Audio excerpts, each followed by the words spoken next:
Hello बच्चों, let's see the question. Given mass of gas at 27 degree centigrade, 1 atm is 100 cc, right? What will be its volume at 327 degree centigrade? ये हमसे यहाँ पर पूछा गया है. अब देखिए यहाँ पर क्या है कि जो प्रेशर है गैस का वो कांस्टेंट रखा है. आप यहाँ पर देखिए तो एक एटीएम ही प्रेशर है. एक एटीएम जो प्रेशर होता है दैट मीन्स कि यहाँ पर प्रेशर कांस्टेंट है. तो हमारा जो की कॉन्सेप्ट बनता है दैट की कॉन्सेप्ट विल बी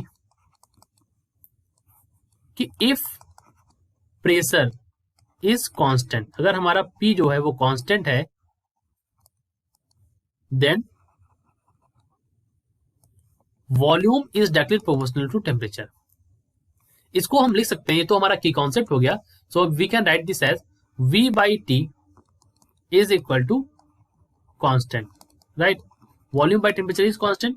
V हमारा रिप्रेजेंट करता है वॉल्यूम को.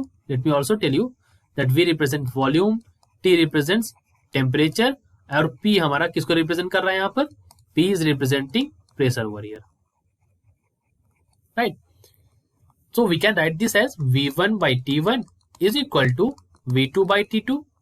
Similarly, we can also write it that V1 is equal to, so from here we can say V2 is equal to V1 T2 by T1.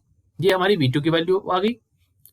अब temperature जो है हमें T2 और T1 की वैल्यू जो है वो हमें केल्विन में रखनी है.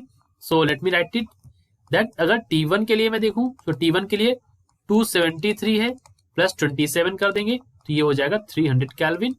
और T2 के लिए आपने यहाँ पर देखा 327 है, सो 273 प्लस 327 तो इसमें 300 और हो जाएगा, ये हो जाएगा 600 केल्विन. V1 की वैल्यू जो दे रखी है that is 100 cc. So you can say V2 is equal to 100, T2 is equal to 600, T1 is equal to 300. ये सारी वैल्यूज रखेंगे उठा के, आप सॉल्व कर लेंगे तो आपको V2 की वैल्यू मिल जाएगी 200. कितनी मिलेगी आपको? 200 cc. ये हमारी यहाँ पर V2 की वैल्यू हो जाएगी. यही हमारा आंसर हो जाएगा. I hope you understood it well. All the best.